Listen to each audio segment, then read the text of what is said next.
हाय दोस्तों, मैं हूँ Amrita and I am really sorry. मैंने काफ़ी दिनों से वीडियोस नहीं डाले थे। उसका कारण ये था कि मेरी थोड़ी सी हालत ख़राब हो गई थी। अभी मैं बिल्कुल भी ठीक हूँ और मैंने कुछ दिनों पहले जैसे प्रॉमिस किया था वैसे एक सीरीज लेकर आई हूँ, ग्रिफिन। ये नेटफ्लिक्स पे रिलीज जर्मन सीरीज है। इसके टोटल 6 एपिसोड है और काफ़ी फैंटेसी एंड ट्विस्ट से भरी हुई है।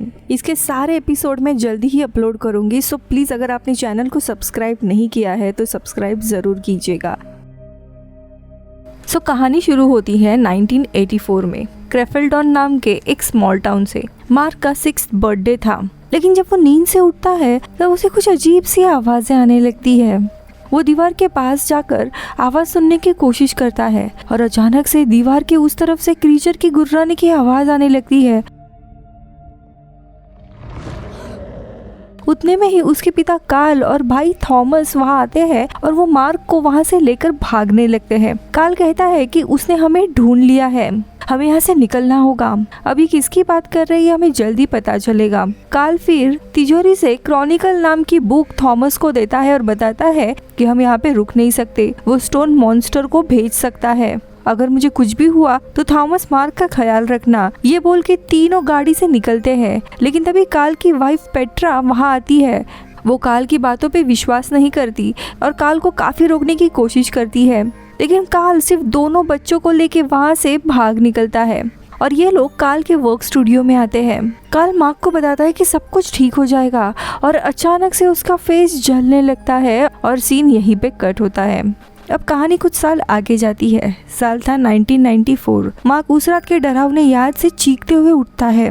उस हादसे को 10 साल बीत चुके थे और आज उसका 16वां बर्थडे था। मार्क अपने माँ के साथ रहा करता था, लेकिन उसके बैकग्राउंड के कारण कोई भी उससे बात नहीं करता था और उस हादसे के बाद थॉमस इनके साथ नहीं रहता था क्योंकि वो अपने माँ पे गुस्सा था।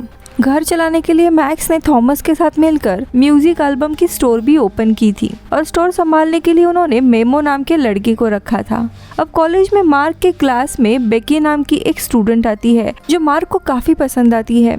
अब कॉलेज के बाद थॉमस मार्क से मिलता है और उसे बर्थडे विश करता है। जब ये लोग एल्बम स्टोर में आते हैं तब थॉमस मार्क को बर्थडे गिफ्ट देता है। गिफ्ट में वही क्रॉनिकल नाम की किताब थी जो 10 साल पहले उसके पिता ने थॉमस को दी थी। लेकिन ये देख मार्क को काफी गुस्सा आता है क्योंकि वो इन सारी चीजों से दूर जाना चाहता था।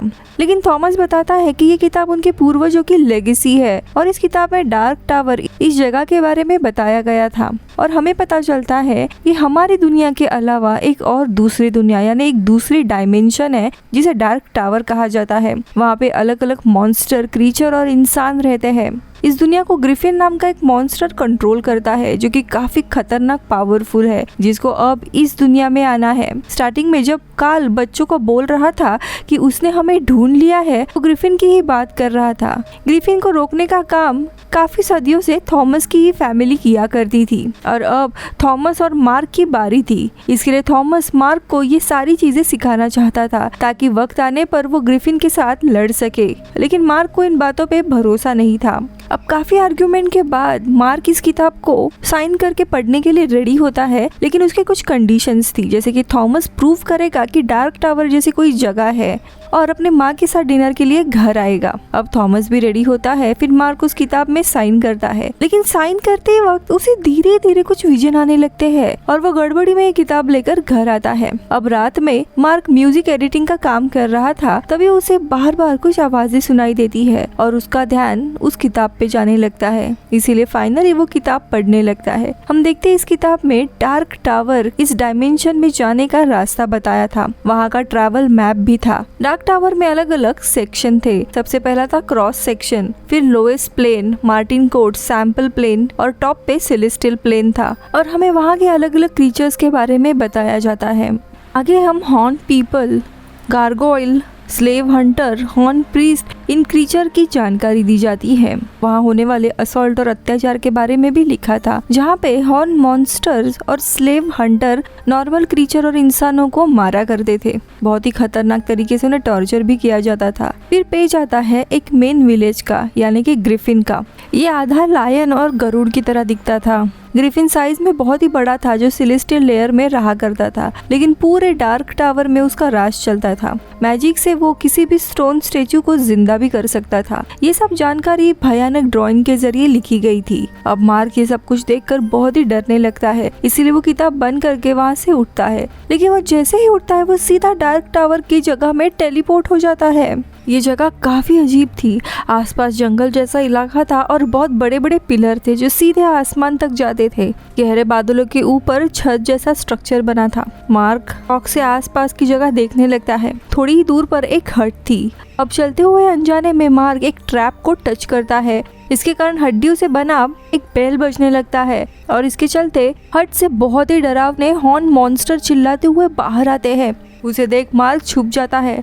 अब मॉन्स्टर आसपास देखते हैं और फिर एक जानवर को पकड़कर खाने लगते हैं, जिसके बाद वो हट में चले जाते हैं। अब मार्क डरते हुए पीछे जाने लगता है, लेकिन इस बार वो फिर से ट्रैप को टच करता है, जिससे वो बेल वापस से बजने लगता है। अब मॉन्स्टर का ध्यान मार्क पे आता है और वो उसको पकड़ने के लिए आने ही वाले थे। ये देखकर मार्क भागने लगता है, लेकिन थोड़ी दूर आके वो एक गड्ढे में गिरकर फंस जाता है। मार्क जोर जोर से चिल्लाने लगता है और तुरंत अपने बेडरूम में टेलीपोर्ट हो जाता है।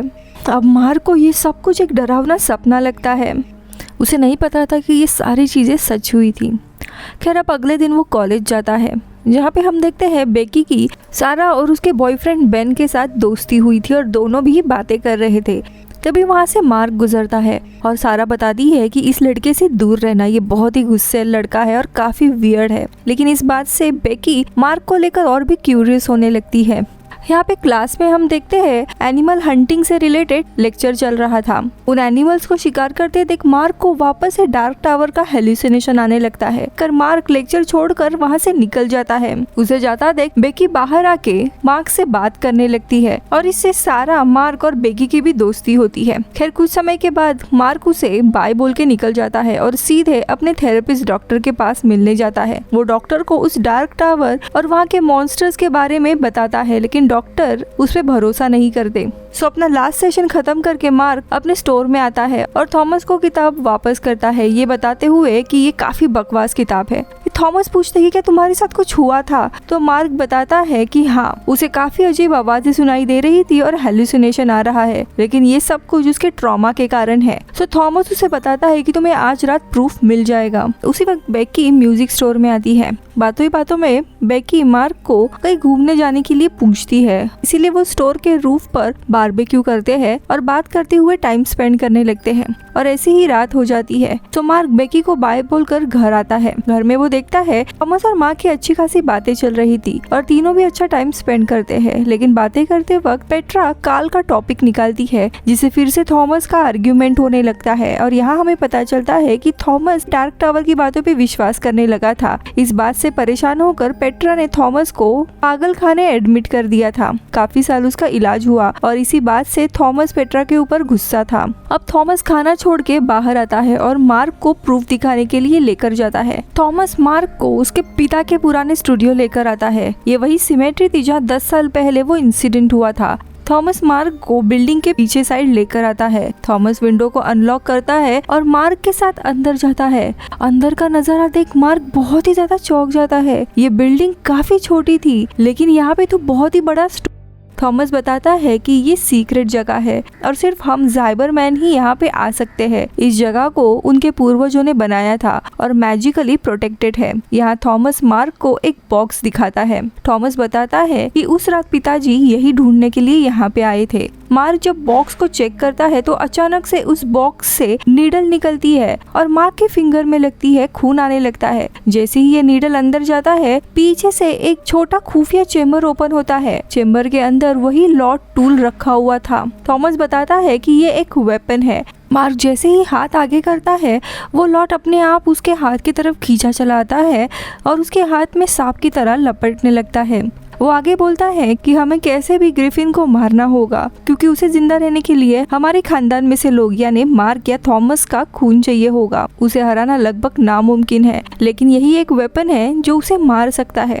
जब इनकी बातें चली रही थी तब हम देखते हैं बाहर एक स्टोन स्टेचू अचानक से जिंदा होकर इनकी तरफ ही आने लगता है। अब यहाँ पे थॉमस मार्क को कन्विंस करने लगता है कि हमें ब्लैक टावर की दुनिया में जाकर कैसे भी उस क्रीचर को मारना है, लेकिन मार्क मना करता है क्योंकि उसे नॉर्मल लाइफ चाहिए थी। लेकिन उतने में ये दोनों स्टेचू की आवाज सुनते हैं और तुरंत यहाँ से निकलते हैं। ये लोग छत पे आते हैं और वो स्टेचू भी छत पे आकर इनके सामने खड़ा होता है। दोनों नीचे उतरकर गाड़ी की तरफ जाने लगते हैं, लेकिन वो स्टेचू एक एक करके इनके ऊपर हमला करने लगता है। तभी पास का दूसरा स्टेचू जिंदा हो जाता है, लेकिन वो इन लोगों को बचाने लगता है और उस इविल स्टेचू से लड़ने लगता है। इसी के चलते दोनों भी बिल्डिंग में छुप जाते हैं। इन दोनों को भी बाहर से काफी फाइट की आवाजें आ रही थी और अचानक से एक स्टेचू के टूटने की और चीखने की आवाज आती है। धीरे धीरे वो दूसरा स्टेचू डोर के पास आने लगता है और जोर जोर से चिल्लाने लगता है और इसी के साथ ये एपिसोड खत्म होता है। दोस्तों इसका दूसरा एपिसोड जल्दी ही अपडेट हो रहा है, स्टे ट्यून। काफी मजेदार सीरीज है, आपको बहुत ही मजा आएगा। मैं मिलती हूँ अगले वीडियो में। Bye bye.